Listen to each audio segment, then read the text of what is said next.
And hello, everyone. My name is Federica Dallarche. I'm a senior research associate at the Vienna Center for Disarmament and Non-Proliferation. I have the privilege today to chair the session, The Future of Non-Proliferation and Disarmament, a conversation between generations. As one of the co-founders of the Young Women Next Generation Initiative, together with Elena Sokova and Ettore Greco, and thanks to the great support of the EU Non-Proliferation and Disarmament Consortium, I am obviously a strong believer of intergenerational dialogue and the need to bring the next generation closer to these topics. So obviously I was very pleased when the organizers asked me to moderate this panel, so thanks so much, Ettore, thanks so much, Manuel. And I couldn't be luckier, actually, to be joined by such a fabulous group of speakers. Let me introduce them to you very briefly. At the very end of the table, we have Daria Dretvic. She's here. Oh, no, sorry. Clearly, I need glasses. Zuzana Tomankova, Policy Officer of the Disarmament, Non-Proliferation and Export Control Division of the European External Action Service. Then we have Beatrice Aubert, mentee of the Young Women Next Generation Initiative of the 2023 edition, and also a trainee at RAND Europe. Very proud to see you on the panel, Beatrice. Daria Dretvic, PhD student at the Department of Microbiology and Biotechnology at the University of Hamburg, and also a speaker at the Next Gen workshop last year, 2023. And then last but not least, a long-term friend of the consortium, Mark Fitzpatrick, Associate Fellow for Strategy, Technology, and Arms Control at the International Institute for Strategic Studies.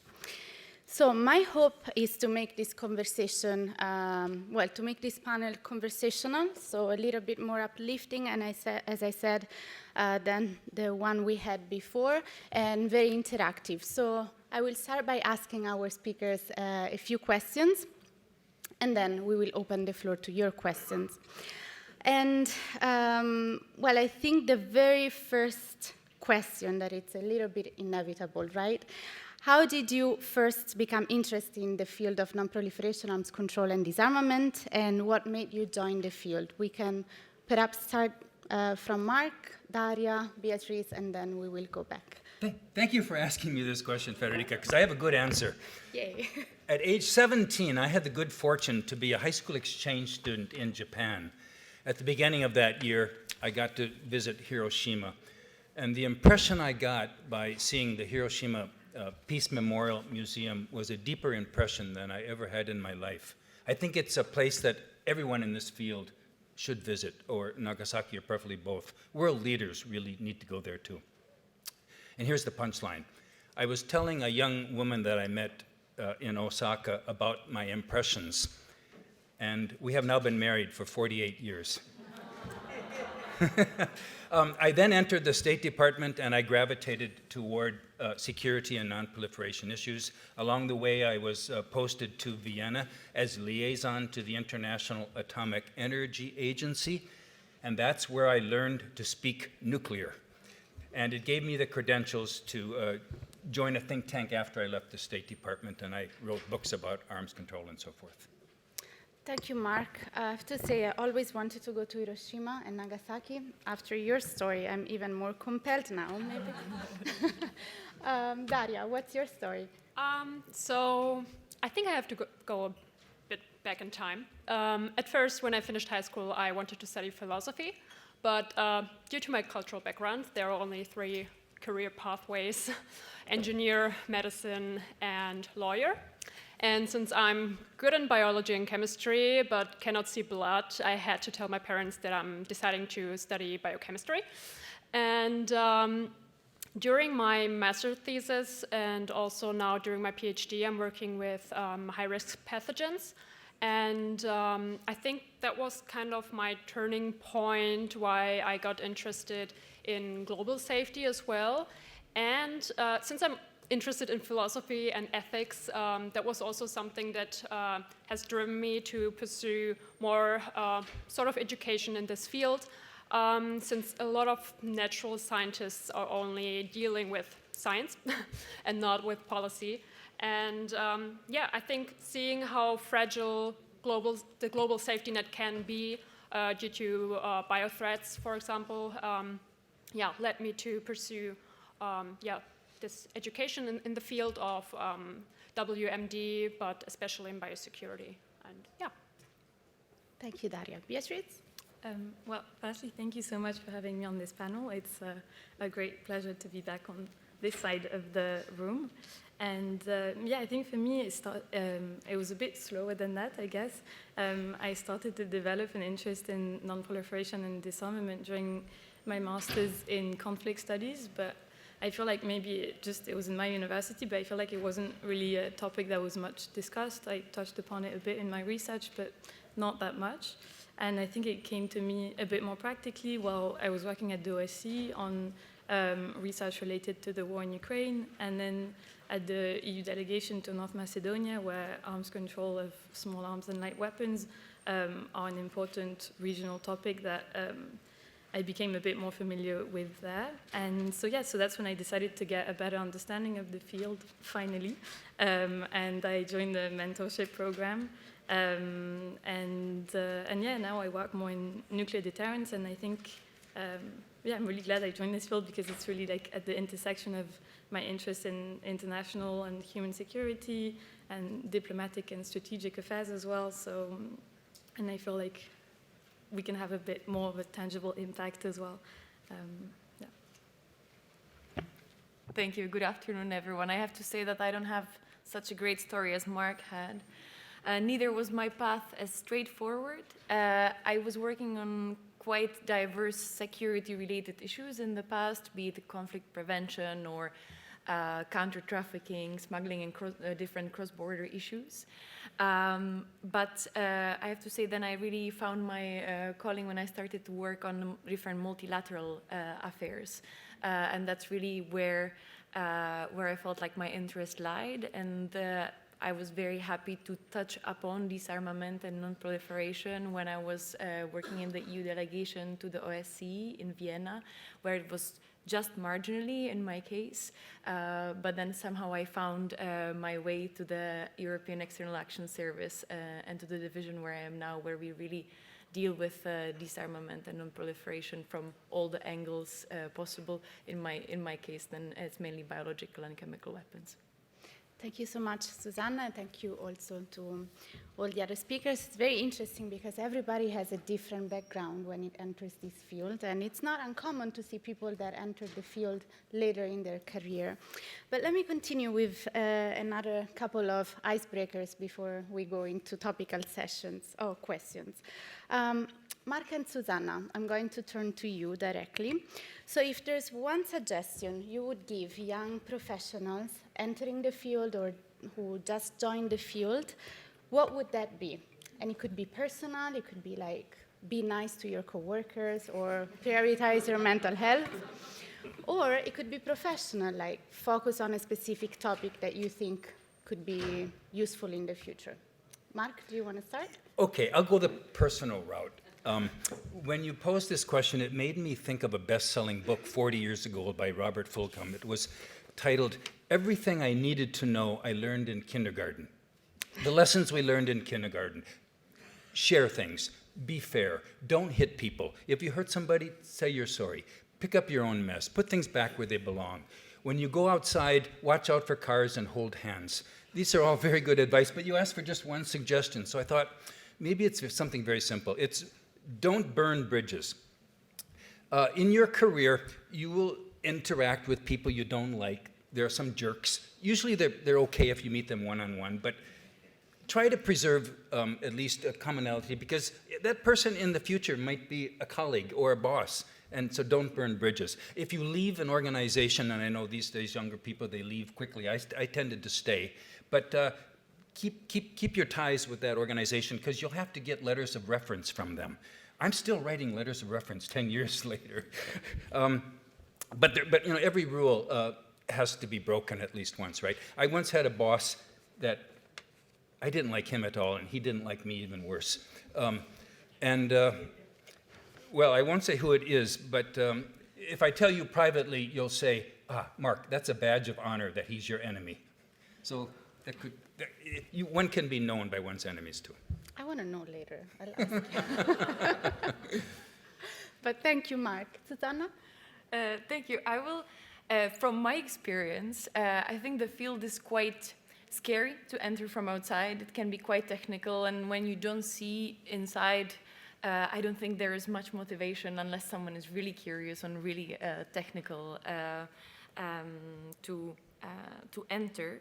But I think actually it turns out to be a great advantage, and I think it makes you, unless you are really the technical expert. So in my case, it makes me work with all the different colleagues that do have the expertise, be it across the European Commission or civil society and different international organizations.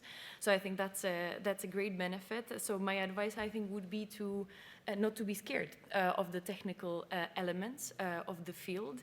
And there's a lot of expertise around, be it the colleagues, but there's also a lot of support provided in different initiatives, as the one as we see in the consortium, be it the youth network or the next generation workshop. Also in many projects that we implement, that our partners implement through our council decisions, there's an element of support for engagement of youth and also youth from a global south and young experts and scientists.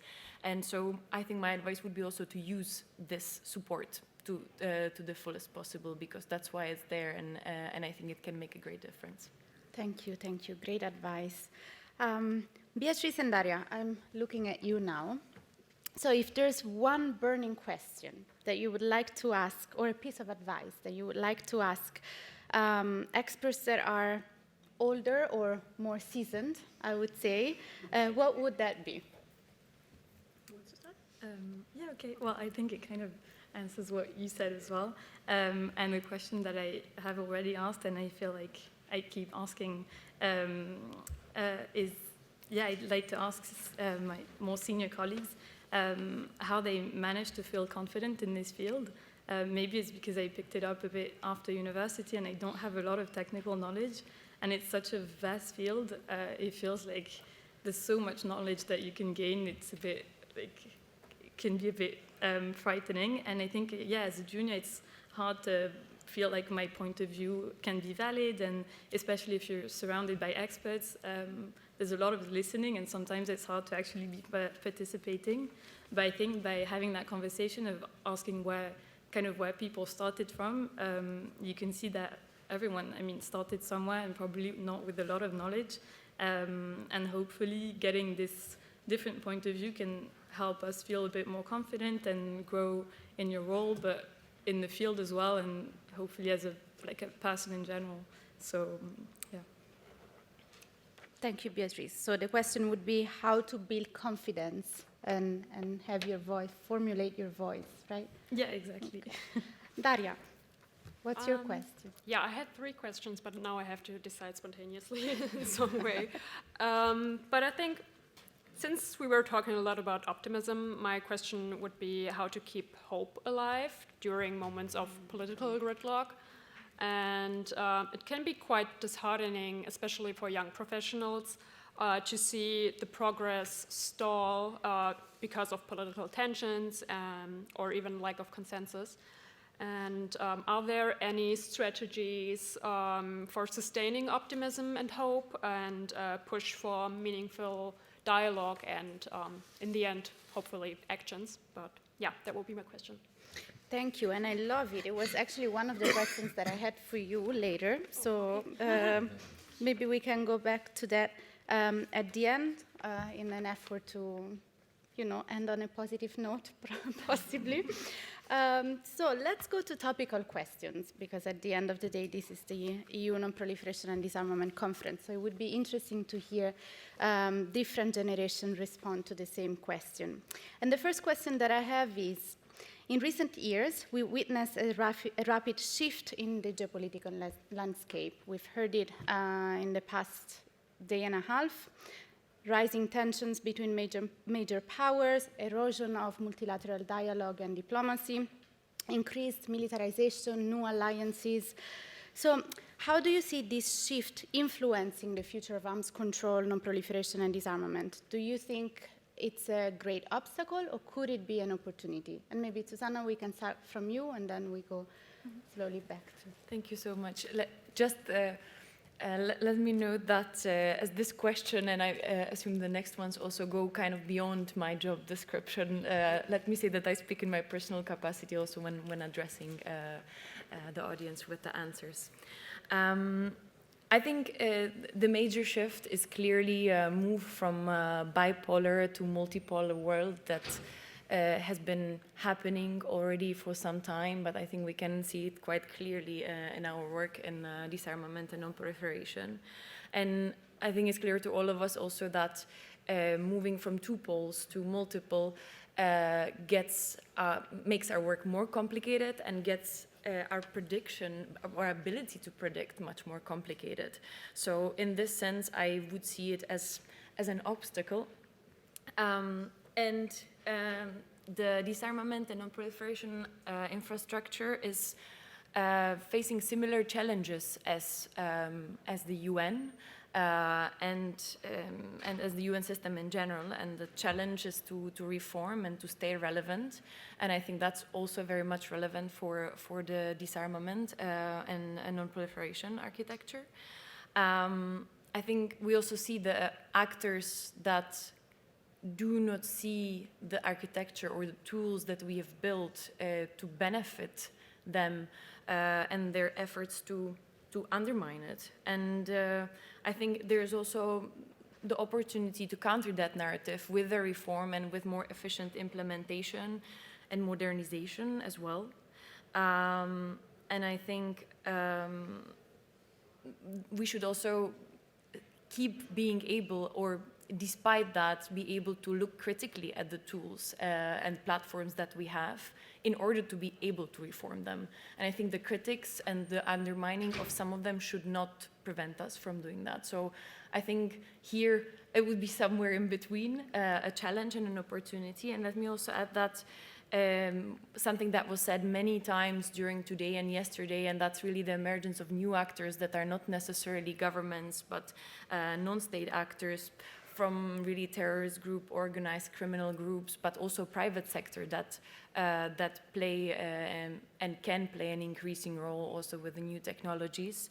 And that's for sure something that we need to take into account. Maybe that's something that could eventually help the non-proliferation architecture and the actors and participating states to come together and maybe find more agreeable language or find elements to agree on in the future. I would also think that in this case, then it's really crucial to build networks, also on the lower level. So something that was also mentioned earlier in the panels, CBRN's Centers of Excellence, or the work of the Organization of American States in Latin America on biosafety and biosecurity, where the networks are being created. And I think that's the issues on higher levels give us opportunity to maybe give more attention to the working levels and enable their work. Thank you so much. Beatrice? Yeah, I think we've been hearing a lot about the erosion of the architecture as we know it, and of course, like multiple conflicts, a rearmament of countries. So there are definitely big obstacles facing arms control and non-proliferation. And I think the focus is kind of shifting away from arms control in a lot of conversations. For example, just last week, I'm a member of a French nuclear strategy network, and we had the launch event not last week. And in previous years, it was always about non-proliferation and disarmament. And I think since last year, now it's completely focused on deterrence. And I think that kind of shows that there is a growing and renewed interest in deterrence, I think especially in Europe, at least from what I know. But I don't think we should see this only as an obstacle, and I think this could also be seized as an opportunity to kind of couple it with the raising of nuclear non-proliferation literacy as well. We're hearing more and more about nuclear wars, nuclear threats, and I think it's an opportunity to kind of create space for a discussion on nuclear non-proliferation and kind of bring those themes back at the front of the conversation as well.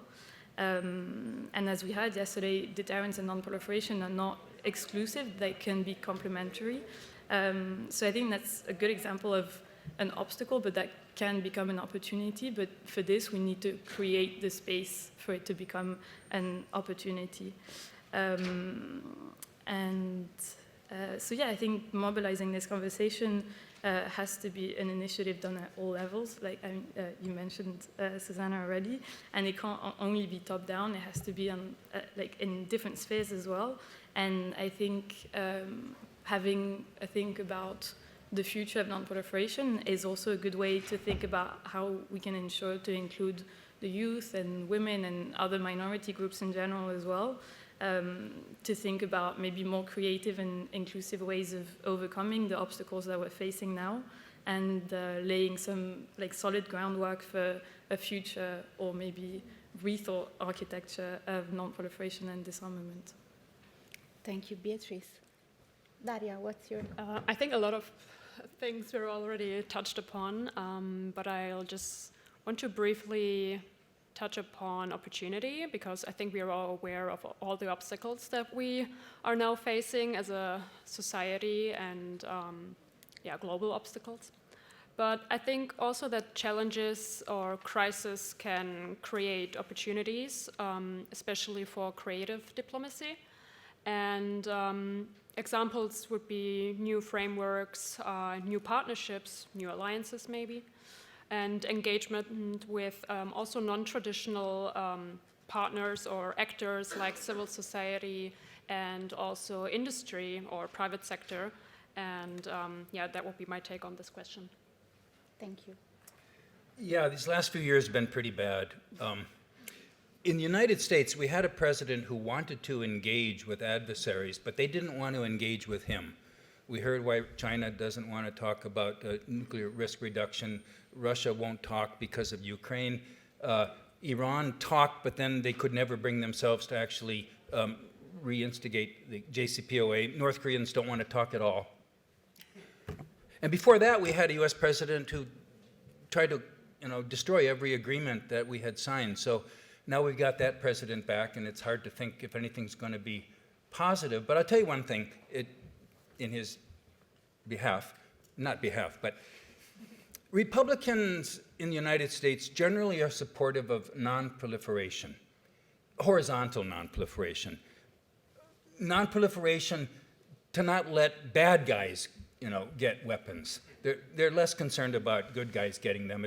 It's like, the National Rifle Association in the United States, they had a slogan, guns don't kill people, people kill people, so don't control guns, control people. That's sort of the mentality. But anyway, I think that they at least will be interested, the next US administration will be interested in controlling weapons of mass destruction, to use a word I don't like that much. And they'll do that not so much by treaties, but through things like coalitions of the willing. And I think in that case, there'll be a great need for people, other countries to step up and show leadership. And I look to the European Union members particularly for that role. Thank you so much, Mark. And I'm glad actually you brought up the US election and the new president. I was a bit unsure whether to throw that question in, but since you gave me an assist, I will take the opportunity. So let's think about the Trump re-election and what does that mean for European security, since this is a EU Non-Proliferation and Disarmament Conference, and for the NPD, Non-Proliferation Disarmament architecture in general. So the re-election of Trump might be a driver for European countries to rearm or increase military expenditure. This is a trend that we've heard before in the previous panel, a trend that we've already observed after the Russian invasion of Ukraine. So do you think that the re-election could have consequences for the non-proliferation and disarmament architecture in general? Could this further undermine the NPT? And what about other regimes like the Ottawa Treaty, for instance? And you don't, if you don't want to take the question, you don't have to all take the questions, but if you would love to, let me know. You can, who would like to take it first? I can start then. Okay, thank you, Susan. I think that overall, as you said, we can see a rise in armament, and I think that new U.S. government can be maybe one of the elements, but I would really see the war in Ukraine as the main driver in the rearmament. And in the multilateral disarmament and non-proliferation field, United States, together with other like-minded countries, has been a long-term allies of the EU, and I think it's also normal that with elections, countries change their position within the different platforms where we work. I think the danger would be contributing to the undermining of the architecture or of the tools that we have. But I don't think this is a only question of a new government of the United States, but there's many actors and there's a lot of elements that contribute to that. And I think that's just something that we need to push back against at this moment. And maybe something that I mentioned before, one level is the political level, but there is again a working level where the plans and projects are done 3, 4, 5 years ahead. So I think not much has to change on that level. Of course, there might be less money for different projects in our field, but I don't think that there would be some sharp change, or that's also a little bit my wishful thinking. Otherwise, if we speak about armament, I think in general armament makes disarmament more relevant because the more countries arm, I think the more the dialogue should be intensified, and it's important that the dialogue and open conversations between countries, be it partners or adversaries, that the dialogue is there to avoid any misunderstandings. And I also hope that maybe these intensified dialogues, then maybe we can be useful down the road, and maybe they can bear fruits later on when hopefully the crisis that we are looking at now is over. So that's my hope. And lastly, I think at this point I would like to mention the work on small arms and light weapons, or prevention of illicit trafficking of conventional arms, where especially in times of crisis, work like that is crucial. And also with what we see that's happening in Ukraine. So I think that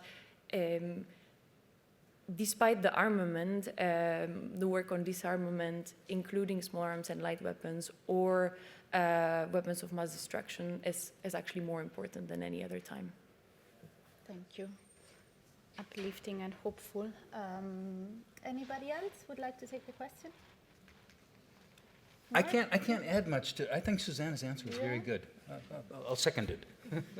Fantastic. Okay, so if Beatrice and Daria don't want to add anything, we can go to another question. And I will go back to intergenerational differences again.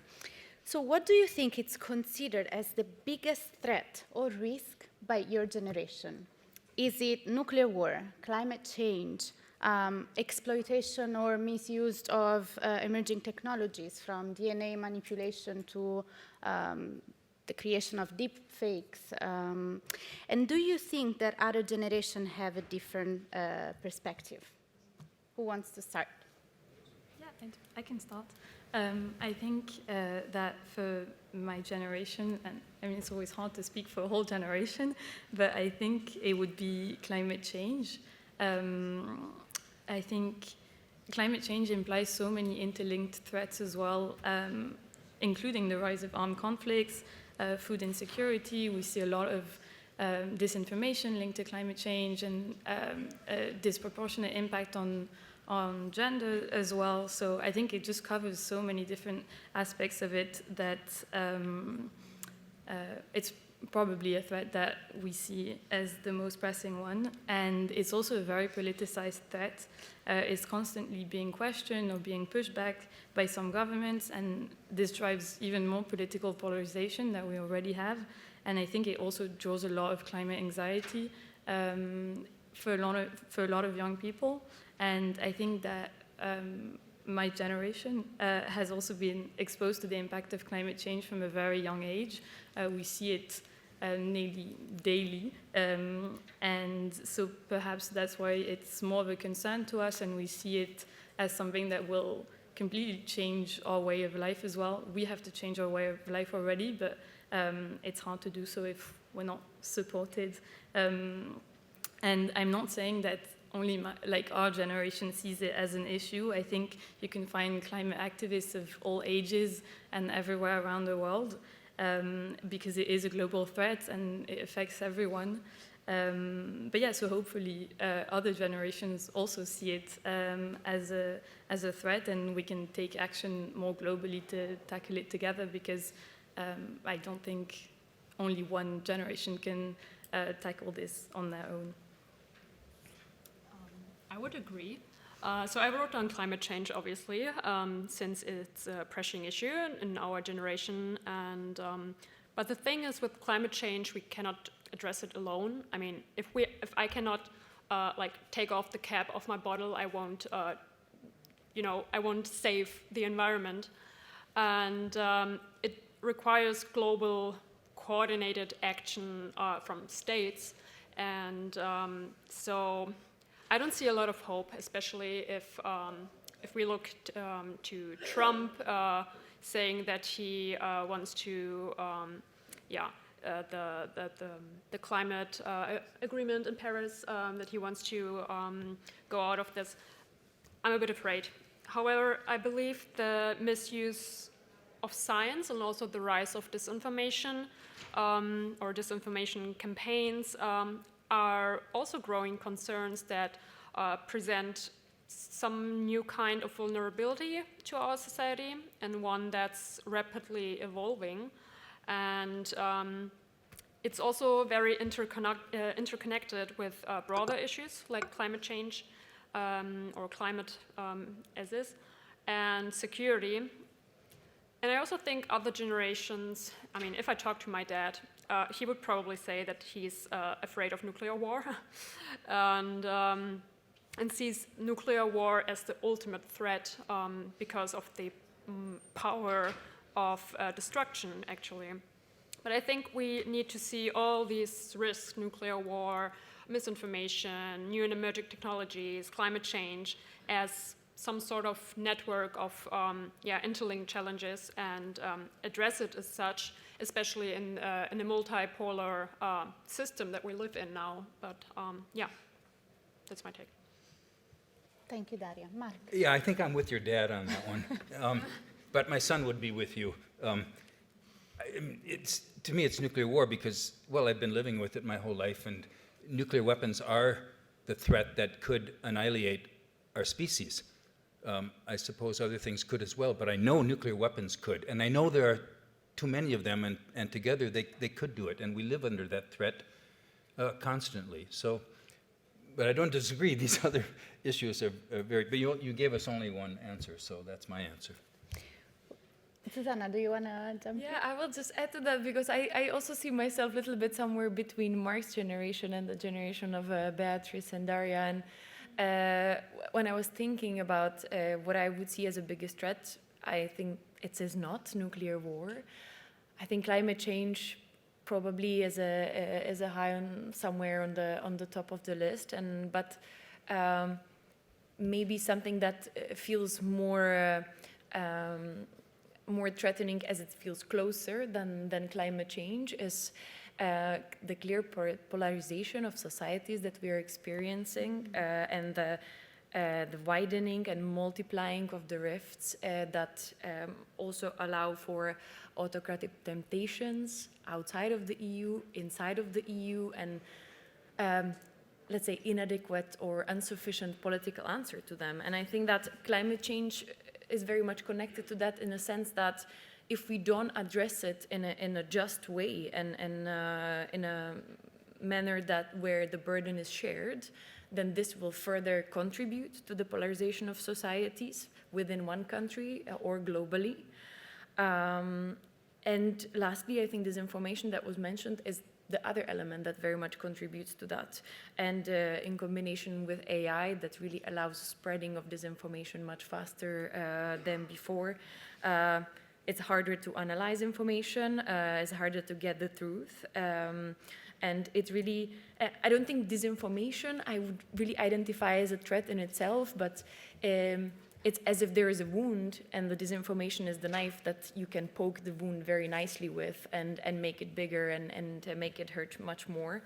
And if also looking at the statistics from my colleagues that work on disinformation and the External Action Service, just as an example, since 2015, they have collected more than 1,000 cases of disinformation, specifically about chemical weapons, and 25% of them were targeted on Ukraine. So I think it's also the number of the narratives that are supported by the disinformation channels, but I don't think it's not just the case of Ukraine, it's also the attacks against OPCW or other CBRN issues, and I think that weapons of mass destruction especially are very easy target for disinformation because it's something that not many people understand, and also even if people see into the disarmament and non-proliferation field, they might not understand chemical weapons or biological weapons within that, and I think it's easy to spread a fear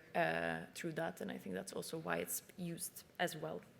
Thank you so much. I think actually this is very interesting. I didn't know their answers before, and I think it's very interesting because it has to be a generational thing. I think, Susanna, you and me are probably the same generation, and I would agree that, at least for me, one of the biggest threat or risk that I see is polarization of society that is incentivized by disinformation campaigns. So, interesting discussion for sure. But I've heard polarization, disinformation, climate change, obviously nuclear war. My follow-up question to this is that clearly, and Daria, you mentioned this, there is an interlink, a nexus between all these threats, right? Yet, some experts still believe that there is no direct link between arms control, between non-proliferation and climate change or other potential existential threats. So do you think that we can still afford to treat these issues separately? Or is there a compelling reason to tackle them together in an integrated way? And Daria, you already responded a little bit, but other people would like to chime in?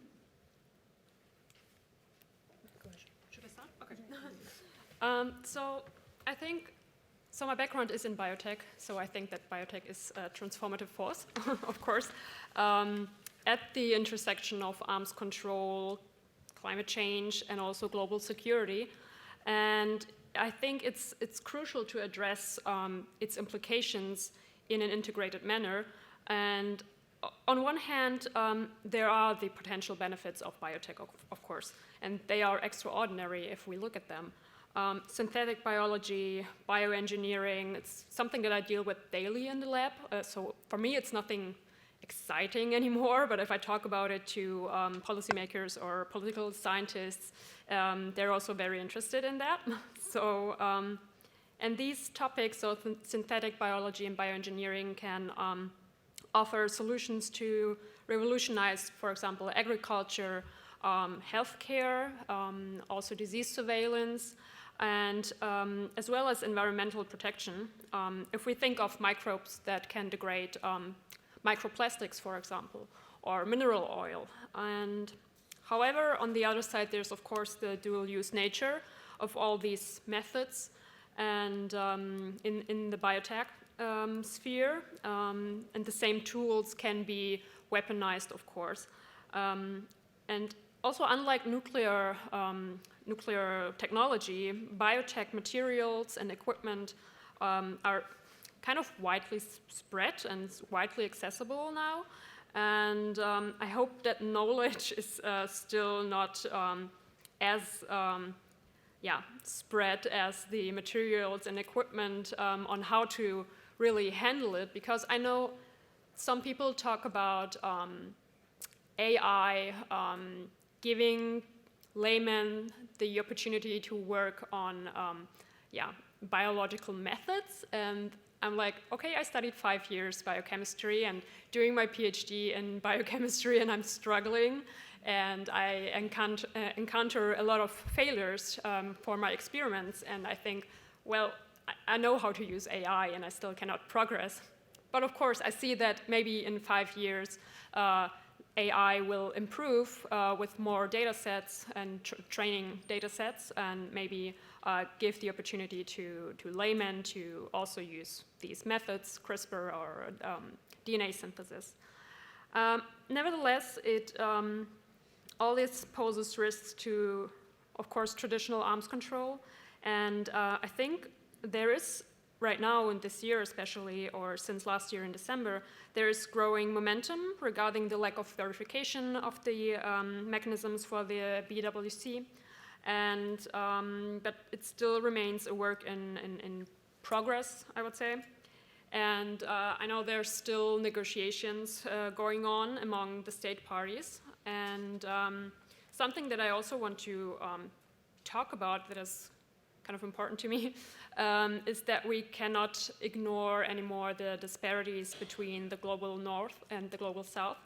And in this specific conversation, and many countries in the global south are rapidly advancing in biotech because biotech gives them solutions to pressing issues that they have, for example, local health and environmental issues.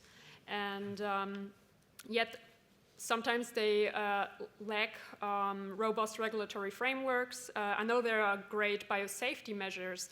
I've been to Thailand and worked in a BSL-3 lab with high-risk pathogens, and I know they are great at biosafety and containment measures. But if I talk to the students about biosecurity, I don't know, it's a bit difficult to touch upon these topics. And I think if we want equitable and effective biosecurity, we need to engage these nations in dialogue and capacity building measures or efforts, and not only ensuring that their voices are heard and written down in any protocol and call it a good day, but also integrated in international norms in the end to make an impact. And yeah, that's it. Thank you, Daria. Mark? Yeah, diplomats, as I was once, know how difficult it is to negotiate anything. And so we usually are inclined to try to simplify by addressing, the most important issue. For example, when the Iran nuclear deal was being negotiated, there was criticism that it did not also address Iran's missiles, which are very closely related. But the answer was, it's already too complicated. Don't make it harder by adding. Don't add human rights. Don't add Iran's hostage taking. And so they got a deal. And, so my inclination is, as much as issues are interrelated, if you're going to reach solutions, it's probably easier comparatively to address them one by one. But that doesn't mean to do so in disregard for other issues. For example, the incoming US president probably could make progress with Russia on arms control if he threw Ukraine under the bus. He could probably make progress with China if he threw Taiwan under the bus. I don't think he should.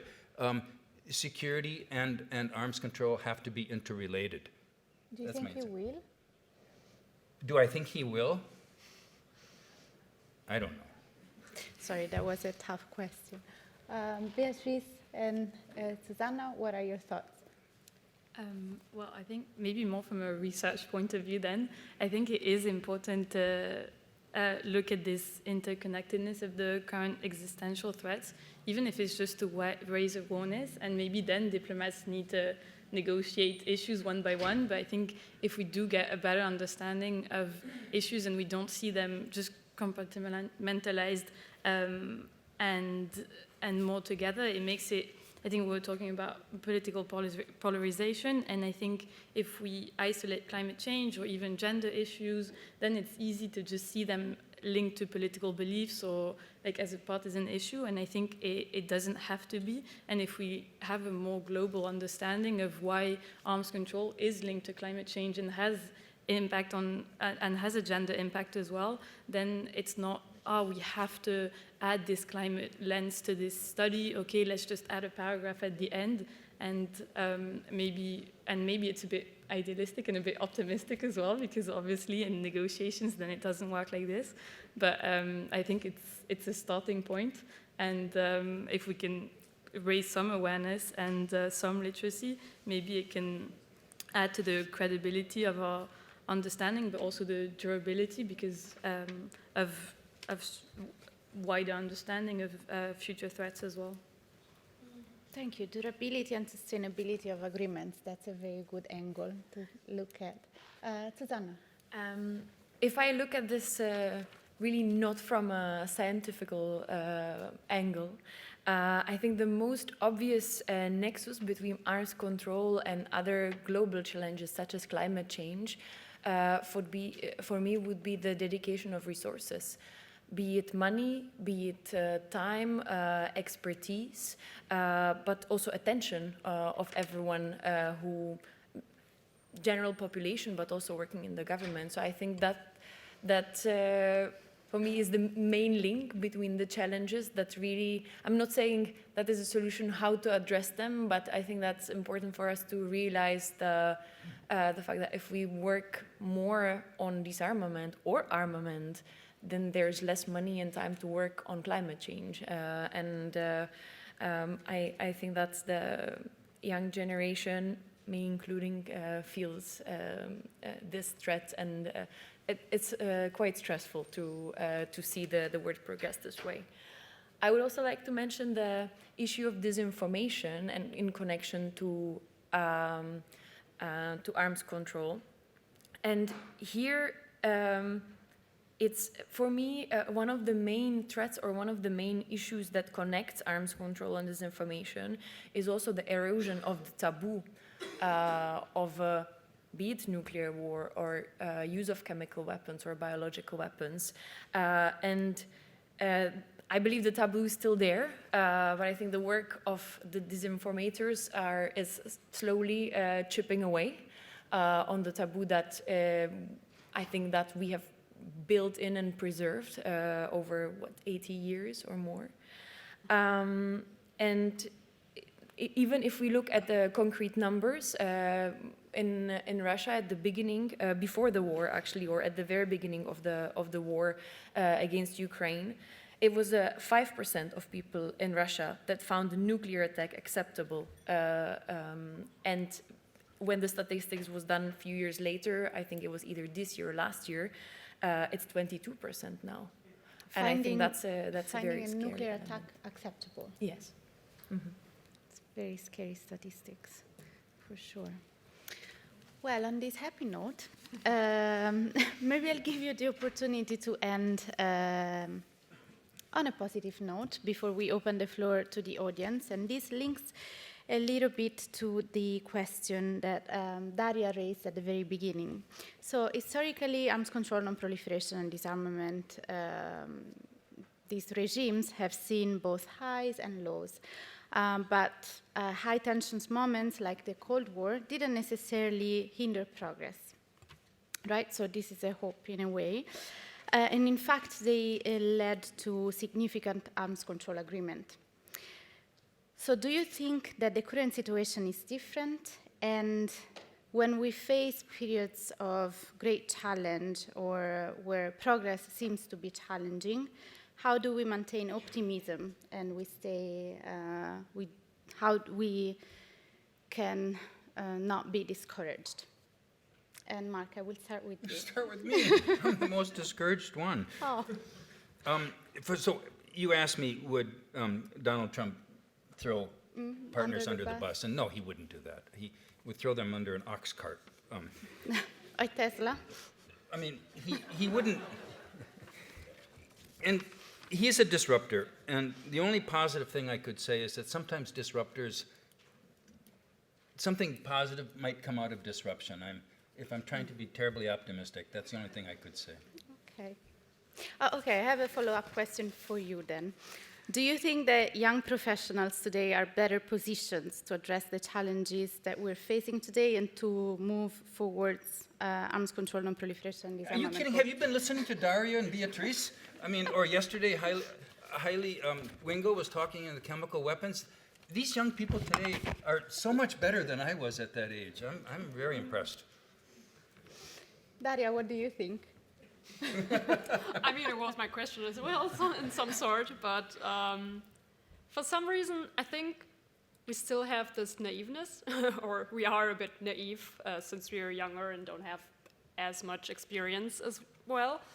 And I think being naive is quite nice because you don't get discouraged as fast if you already know what happened in history as well, especially if you are alive during history.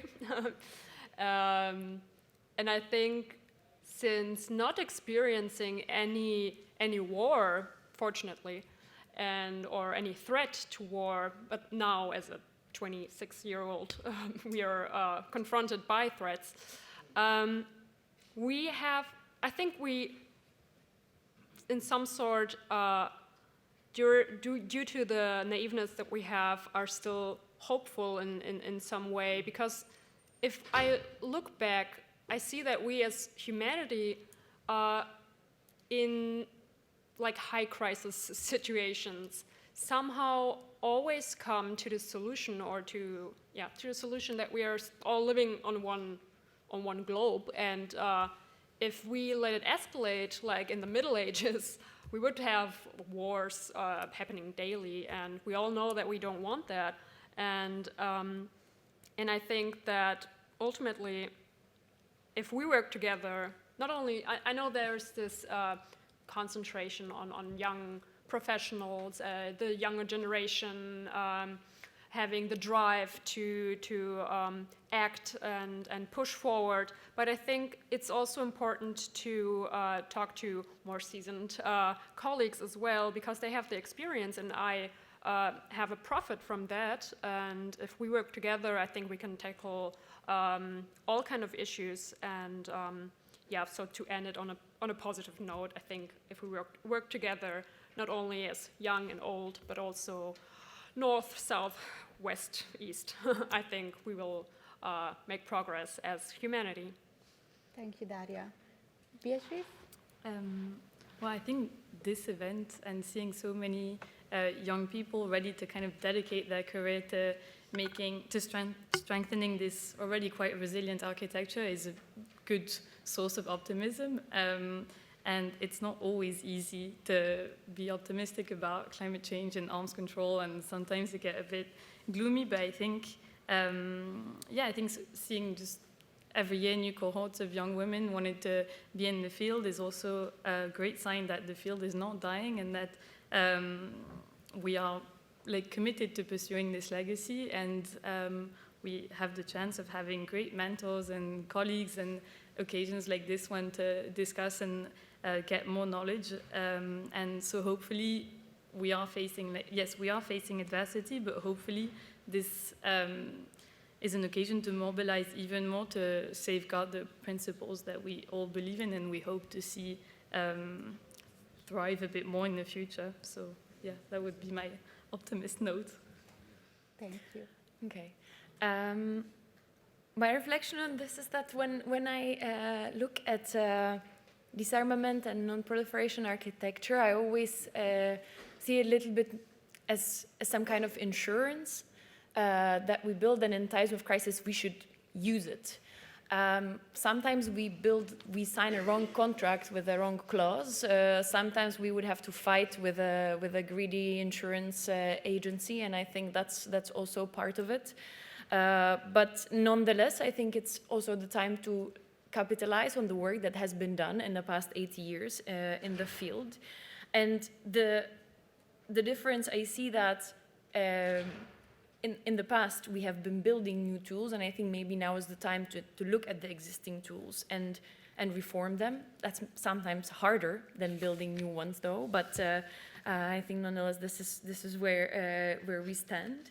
And when you were asking about the new generations, if they are better positioned to maybe tackle the challenges, I see two positive elements, or at least two, where I think the situation changed to better. And one is definitely more inclusive environment. Time to time, I'm the only woman in the room, but not that often. And I think if we would have looked at this room 40 years ago, I think it would have been very different, maybe even 20 years ago. So that gives me some optimism. I think this is also happening on a geographic level, that there is more and more inclusion of colleagues from Global South.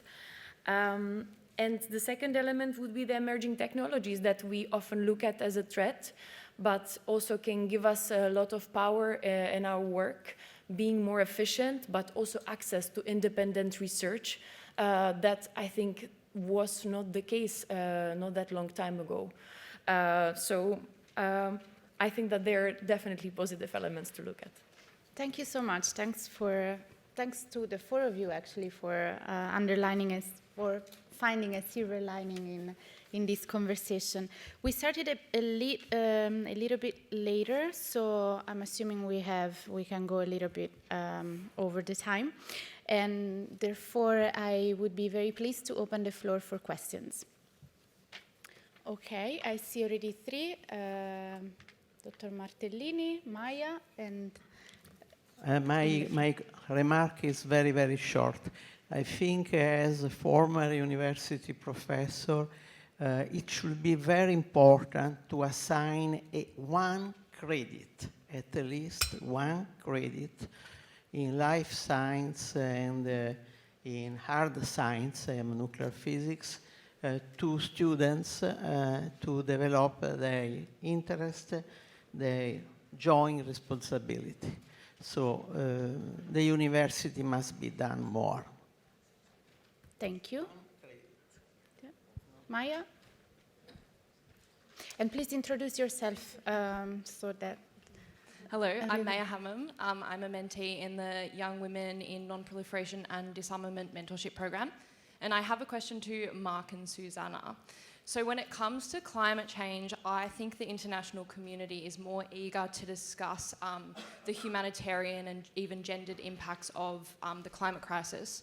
So to what extent do you think humanitarian and gender perspectives, or dialogue more generally, have advanced in the non-proliferation and disarmament field since you started your respective careers? Thank you. And there is a question in the front.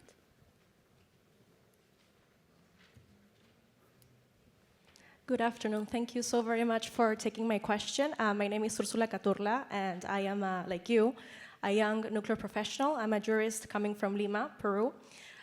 Beatriz, Daria, I see myself reflected in you so very much because, like you, I'm also involved in local, regional, and international initiatives that address non-proliferation and disarmament efforts. The question that I would have for you is, what are the greatest challenges that you've been able to identify as young women getting involved in the nuclear realm? And for Mr. Fitzpatrick and Susanna, I have actually the opposite question.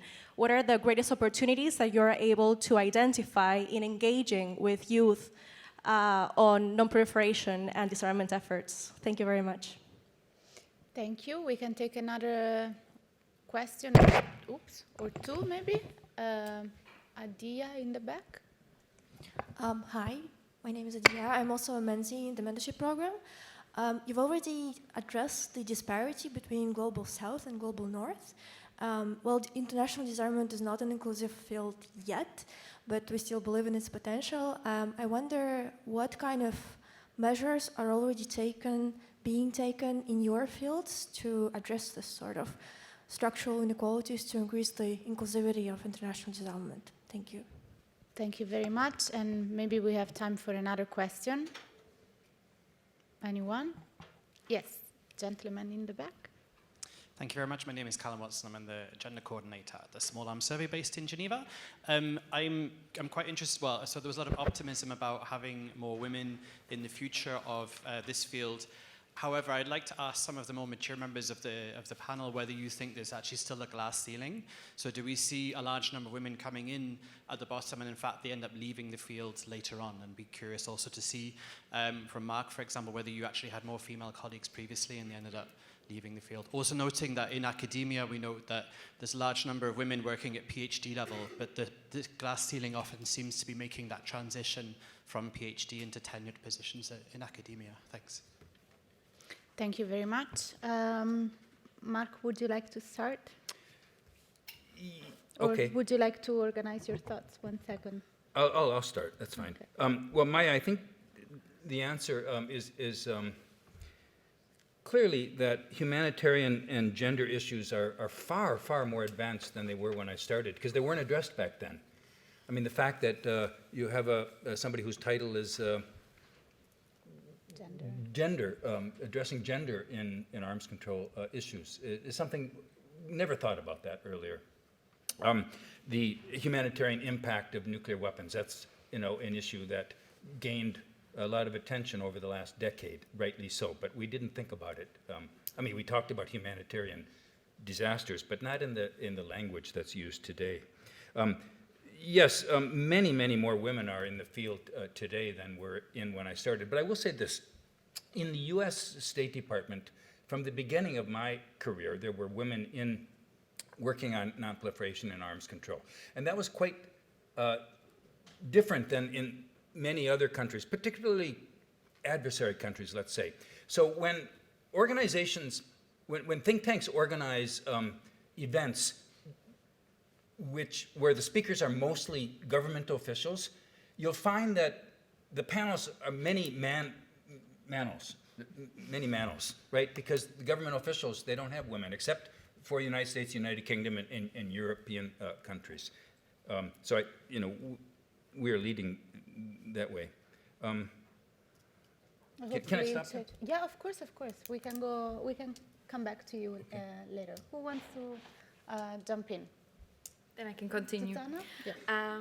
Thank you very much for the questions. I will maybe touch upon the gender questions first. I do see progress, even maybe in the past, 5 years, be it in the language that we use, that it's not a chairmanship, but chairpersonship often, that maybe might have sound weird, but once you use it for half a year, it's actually a pretty normal word, and everyone is okay using it, even though some people were against it at the beginning. So I think that's already, we can see a progress there. As Mark said, just the fact that we pay attention to the representation at the panels, I do think that's already a progress, and I think that's been quite successful lately, especially from where I stand and from what I've seen. On the glass ceiling, I think there are still a lot of subconscious biases that is very hard to identify and hard to put fingers on or measure. And unfortunately, I have to say that also, so what I hear from my friends, the question in the interviews about family and having children is still a very common question, even though it's not legal. So that's where the minuses are, but I think we are moving the right direction, but I don't think we are there yet. About the inclusion of a global south, in the European External Action Service, and I'm sure in the whole EU, there is a lot of initiatives that really work with the Global South intentionally and directly. And here, in this context, I would mention the work of the Biological Weapons Convention with one of the projects that we have, where we specifically have a sponsorship program for representatives of countries from Global South to join the meetings and to be present at the meetings, so to support their travel costs. And it's also the Youth for Biosecurity initiative that focuses both on youth and very much on youth and scientists from Global South. So this is just one of the examples, but I'm sure there is a lot more that maybe I'm not even aware of. Thank you, Susanna. Bianca, would you like to jump in? Beatrice, sorry. Yeah, well, on the first comment, I do agree that I think non-proliferation and disarmament should be more visible at university.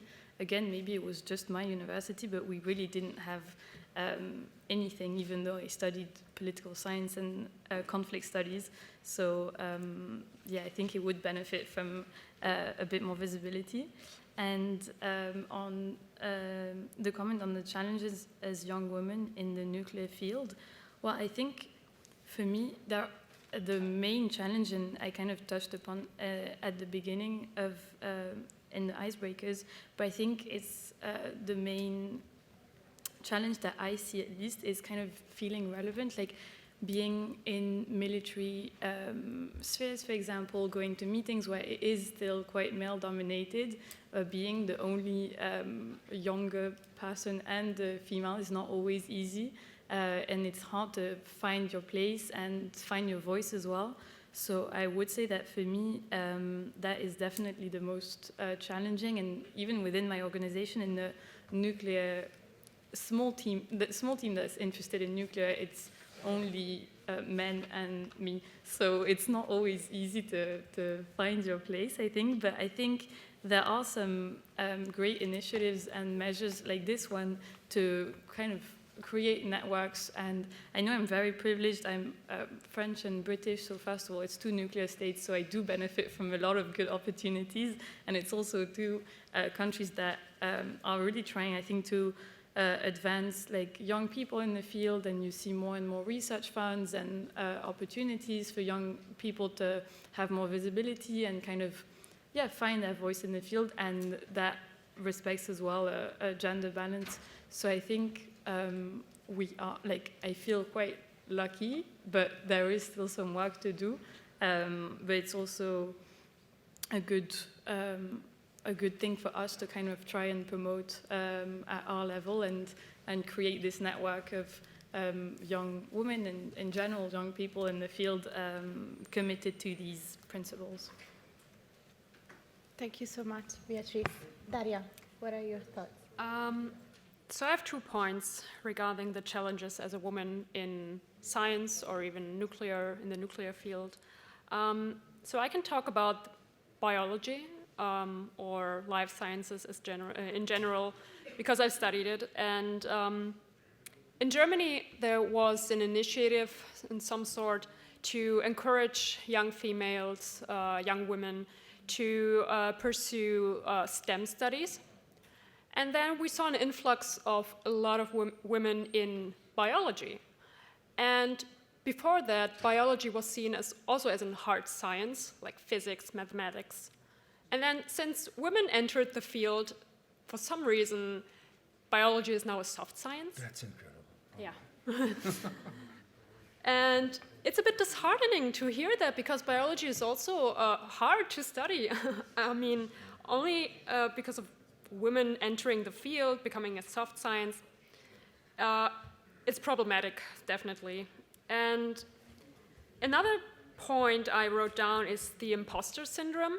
And I don't know if it's a woman thing, but I can speak from my experience, also as a woman, that I have experienced imposter syndrome, because sometimes, I don't know if it's a lack of confidence.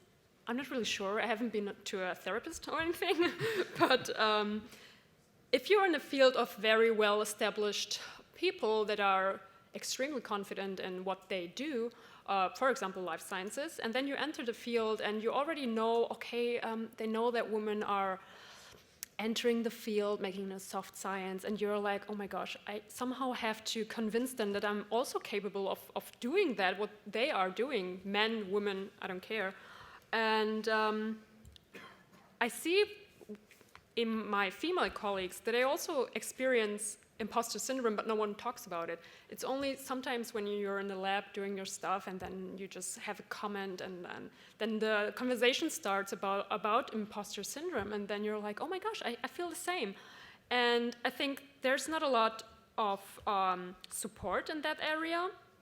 And also the point with that a lot of women do PhDs and STEM and then not pursuing further career in academia. On one hand, of course, it's unstable environment. At least in Germany, you have limited contracts afterwards for, I don't know. For example, I had a contract of 10 months for my PhD, and then I just puzzled it together to get to 3 years. And of course, it's easy now because I don't have anyone in mind, no children, no spouse, for now. And but later on, if I think of having to deal with family and building a family, being there for them and also caring for them, I don't see myself having limited contracts and then jumping from one contract to another, to another, to another, and then hoping for just one position, professorship in Germany, and hoping for that I know someone who can recommend me and say, okay, she's great, let's give it the job. Most of the times you already know who is getting the professorship, and then applying for it, you can try, but in the end, it's mostly already given who's gonna get it. And yeah, a lot of problems I talked about in this field, but I think if we start initiatives encouraging women not to only pursue the field, but also supporting them being in the field and also supporting them further on, I think this could change the view we have now and also support them in a better way. Yeah. Thank you so much, Daria. Thanks to all of you, actually, for raising very... You want to say that to the mic? I just said she's very good. Yeah, exactly. That's why. Everybody should listen to that. That's why. No, thanks so much for raising these very important points. Mark, do you want to say a few? No. No? Okay, you're good. Well, I think in the interest of time, we need to wrap up the conversation, but this was very good. A lot of incredible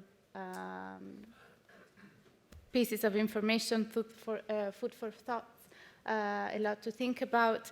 It's interesting because just before this session, I was talking to one of the mentors of the mentorship program who suggested to do a workshop on the imposter syndrome. So, you know, you're not alone on that, Daria. Many of us experience that. So, but thank you so much for your honest and very insightful remarks. Please, everyone, join me in thanking our amazing speakers with a round of applause.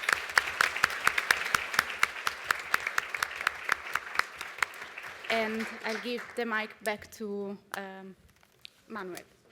Many thanks, Federica. Many thanks to the speakers of this session. We will have now our coffee break, but please, I will ask you just to make it short, only 15 minutes, because we have to start at 4:30 sharp. Many thanks. Thank you very much.